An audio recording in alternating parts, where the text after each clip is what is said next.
Karena itu mereka muncul daripada daerah Yaman, banyak para aulia Allah Subhanahu wa ta'ala, sehingga dikatakan yang butuh min Hadramut al-aulia kama yumbitul ma'u al-baqal.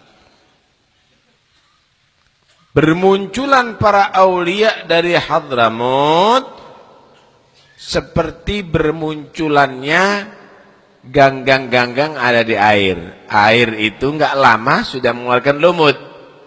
Begitulah juga yang ada di Hadramut, banyak keluar para aulia yang menyebar ada di mana-mana, sebagaimana keluarnya ganggang dan lumut ada di air. Enggak bisa dipungkiri. Enggak bisa dipungkiri.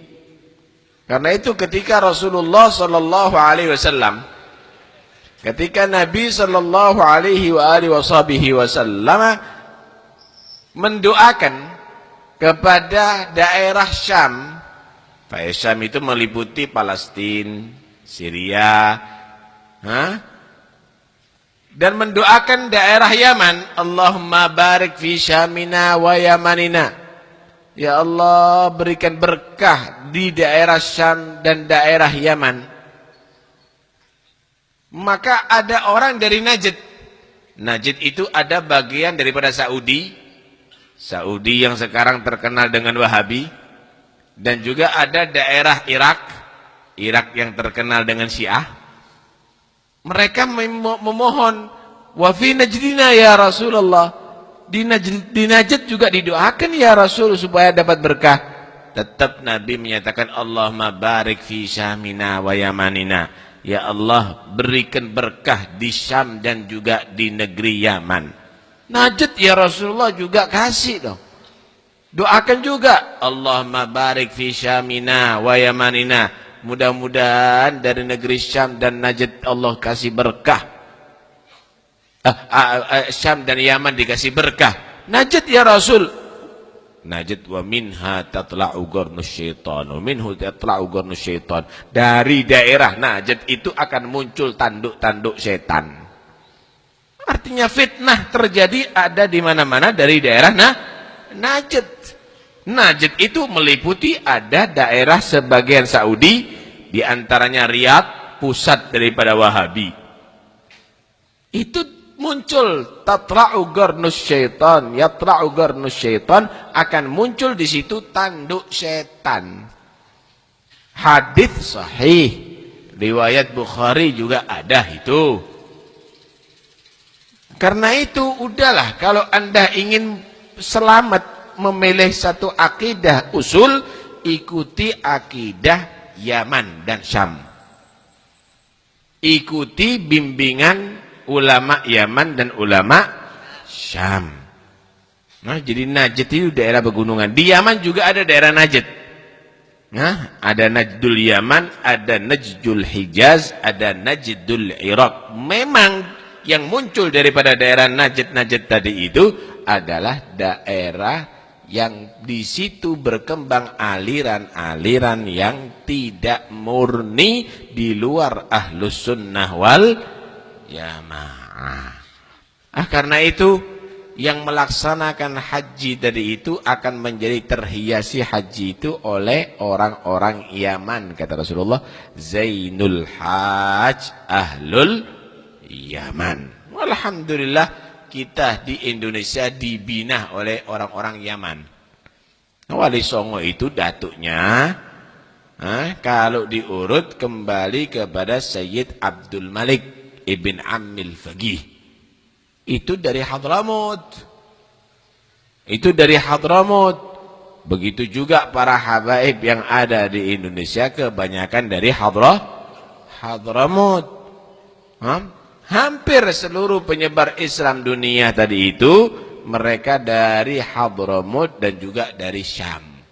Terkenal juga dari para aulia yang muncul ada di negeri Syam. Nggak sedikit mereka tadi itu menjadi para aulia penyebar agama dan tokoh agama. Adapun yang lainnya udah membuat ulah macam-macam. membawa aliran-aliran yang tidak sesuai dengan ajaran Al-Quran dan hadits Rasulullah. Dikit-dikit syirik, dikit-dikit kafir. Bukan hanya yang disyirikkan dan dikafirkan orang-orang biasa, tapi para aulia Allah udah kafir semuanya. Seakan-akan yang Islam mereka sendiri. Ziarah kubur kafir, ada haul kafir, ada tahlil kafir, masuk neraka semuanya kecuali keluarganya aja di surga. Allah menciptakan surga untuk mereka, begitu. Ada lagi yang lebih top lagi, mengkafirkan para sahabat, mengkafirkan istri-istrinya Nabi. Wah, lebih top lagi dah itu. Karena itu, udahlah, kalau ingin selamat ngikuti yang dianut, yang dipahami oleh orang-orang Yaman. Itulah yang diisyaratkan oleh Rasulullah sallallahu alaihi wa alihi wasallam. Anda lihat bagaimana mereka menebar Islam. Kalau sekarang yang ada perang ada di mana-mana. Ada di Syam kah, ada di Irak kah, sekarang yang terjadi ada di Yaman kah. Itu semuanya adalah orang yang berpaham bukan ahli sunnah wal jamaah, Pak. Bukan ahli sunnah wal jamaah. Memang dua kelompok ini, dua aliran ini saling mengkafirkan. Karena itu kalau orang yang dia rawafid, dia membunuh orang Wahabi, dia tidak merasa menyesal. Kenapa? Yang dibunuh dalam pendapat mereka adalah orang kafir. Orang Wahabi yang membunuh orang Rawafid, dia merasa tidak dosa. Kenapa? Yang dibunuh adalah orang kafir. Semuanya adalah fanatik terhadap aliran dan pemahaman masing-masing dan menyatakan yang berlawanan adalah kafir. Karena itu masjidnya dibom sama mereka. Mereka tidak merasa bahwa dosa. Kenapa? Ini orang kafir semuanya ini yang dibunuh tadi itu. Ini orang kafir semuanya yang dibunuh tadi itu. Repot kalau udah begitu. Karena itu terus ini akan terjadi perang. Dan ini sudah disabdakan oleh Nabi SAW. Yang nampak sekarang bagaimana ajaran Ahlussunnah wal Jamaah, subhanallah.